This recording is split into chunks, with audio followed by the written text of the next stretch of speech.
Welcome to How You Livin', a transformative podcast featuring best-selling author, inspirational speaker, and minister, Dr. Rick Rigsby.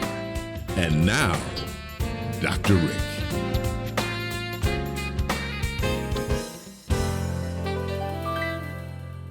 Hello, friends. Thank you so much for joining us. I want to talk to you about a subject that we avoid at all costs. The subject is pain. More specifically, I want to discuss a positive side of pain and suffering. Yeah, you heard me right.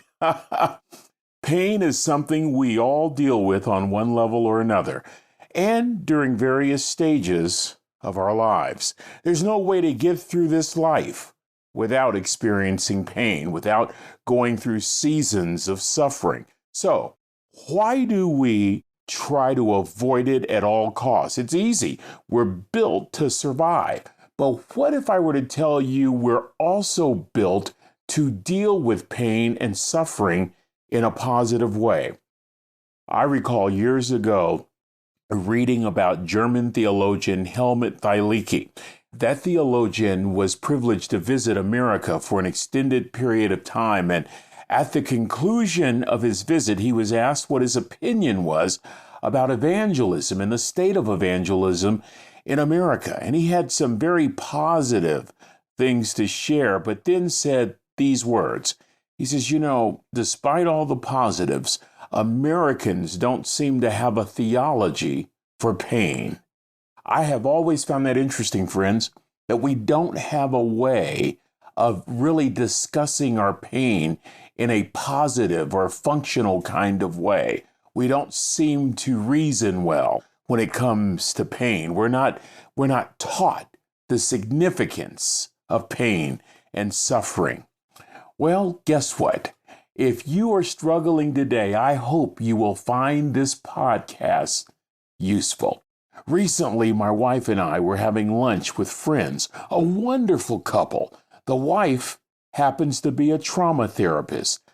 I have a few hundred engagements every year, and at the end of every single speech, I always conclude with the story of losing my first wife to Trina after a valiant 6-year battle with breast cancer.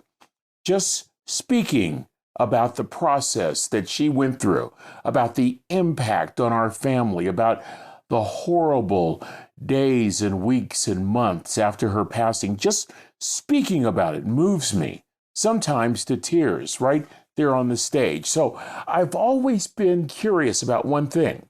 I've always been curious about this.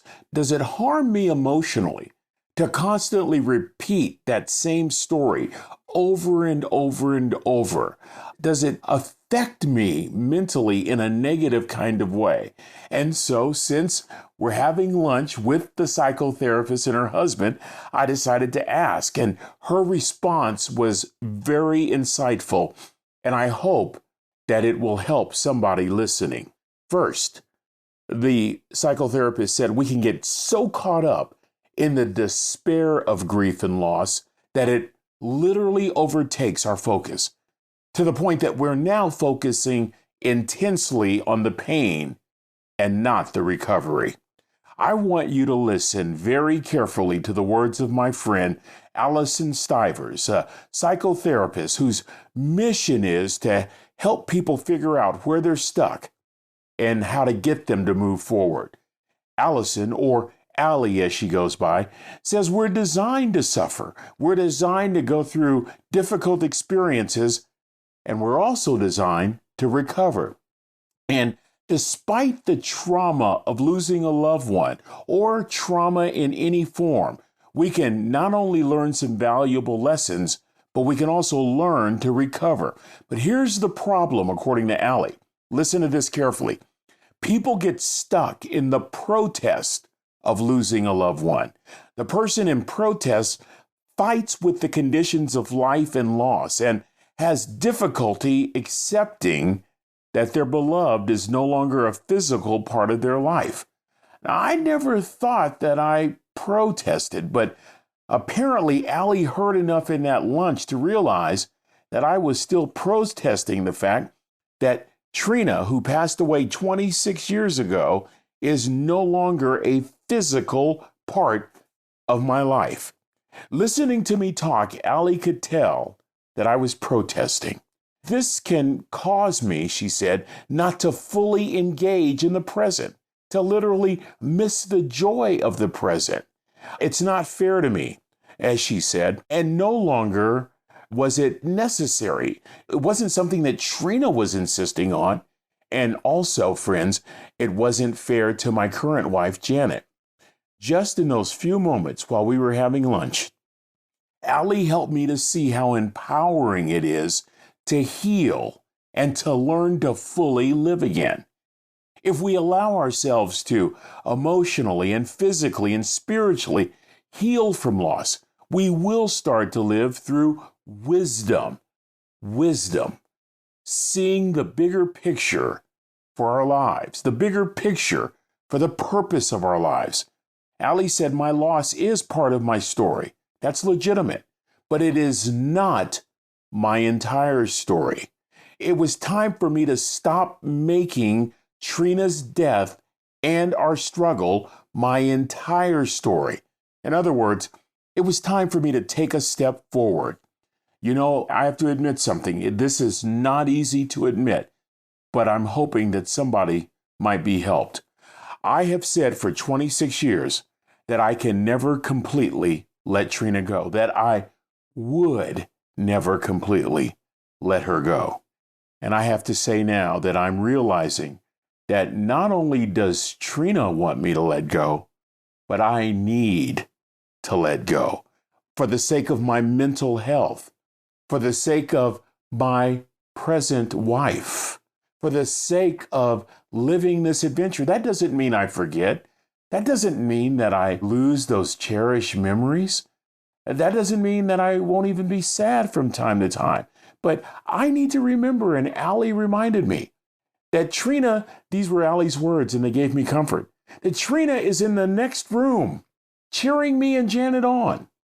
That's a great visual for me, that Trina is in heaven, cheering me on, saying to me, Rick, it's time to take a step forward. It's time to stop protesting and to completely let go. And so, friends, I am learning. Notice I did not say have learned, but I am learning how to focus on healing and not focus on despair. I don't want to protest anymore. I can tell my story and I can share the power of grieving and how letting go actually is an important part of the process. Here's a postscript, a final note from Allie. She said that despair actually complicates and prolongs the natural healing process that grief is designed to help us with.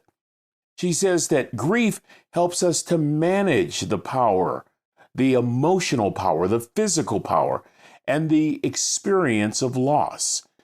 She said that grief is a gift.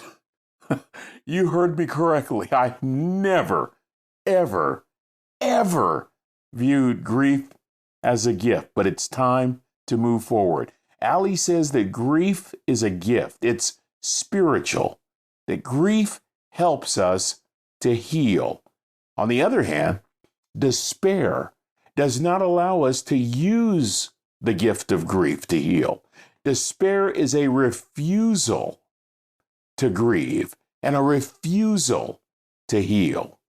And our ego never allows us to see that bigger picture. The ego defenses always keep us focused on the pain, focused on the loss. Here's the bottom line. When we're caught in the protest of despair, it can get in the way of our recovery, and that's not a good thing. We remain stuck. You know how that manifests itself, friends? We can remain angry and confused, mad at the circumstances that created the conditions. I even found myself mad at God. Aren't you a pastor, Rick? I am, but I'm also a human being. And isn't it good to learn how to move on? Isn't it great to understand why you're stuck and what it takes to get unstuck? You know what, friends? I never viewed grief as a helpful additive in my life, but I am beginning to see how it can help me to heal. I am accepting the fact that Trina is no longer my beloved, and I don't need to hang on to her physically. In fact, she doesn't want me to hang on to her. In fact, I am really missing out on my adventure with Janet if I continue to insist on holding on so tightly to Trina. It's not healthy. And truthfully, friends, it's downright confusing. 26 years is long enough. By the way, if you want to learn more about Allie and her practice, visit her website, Allison Stivers, Woodinville Psychotherapy, Woodinville, Woodinville Psychotherapy. Let me close by suggesting a fantastic book. If you are struggling with pain, if you are dealing with some kind or some form of trauma, this book is by Dr. Samuel Chan. It's a brilliant book I read years ago. It's titled Leadership Pain, The Classroom for Growth. Let me share that title again. Leadership Pain, The Classroom for Growth. Listen to one of my favorite quotes from the book. Chan said this: "When you interpret your pain as bigger, more important, more threatening, more comprehensive than your vision, you'll redefine your vision down to the threshold of your pain." Chan adds this: "Reluctance to face pain is your greatest limitation. There is no growth without change, and no change without loss, and no loss without pain. Pain is a part of progress. Anything that grows experiences some pain. If I avoid all pain, I am avoiding growth." Friends, may our goal be to live our lives fully, completely, and not in protest. Allie Stivers teaches when we try to hold on to that which is lost, we're continuing to protest and not allowing grief and struggle and pain to do their jobs, which is to move us to a state of acceptance so that we can let go and embrace our new reality, is really an important construct to understand. It doesn't mean that we forget. It doesn't mean that we'll never be sad again, but it does mean that it's possible to get unstuck. It's possible to move on. It's possible to be happy again, truly happy. It's about growth, and there's no growth without pain. Think about these things for a few days, friends. That's going to do it for this episode. Until we meet again, this is Dr. Rick, asking the most important question I can ask. How you living? Are you ready to make an impact in your world right now? Do you want to stop existing and start living your best life right now? Dr. Rick wants to give you the first chapter of his best-selling book, Lessons from a Third Grade Dropout, absolutely free. Just go to www.rickrigsby.com/free gift to get the print or audiobook right now. This is the podcastfactory.com.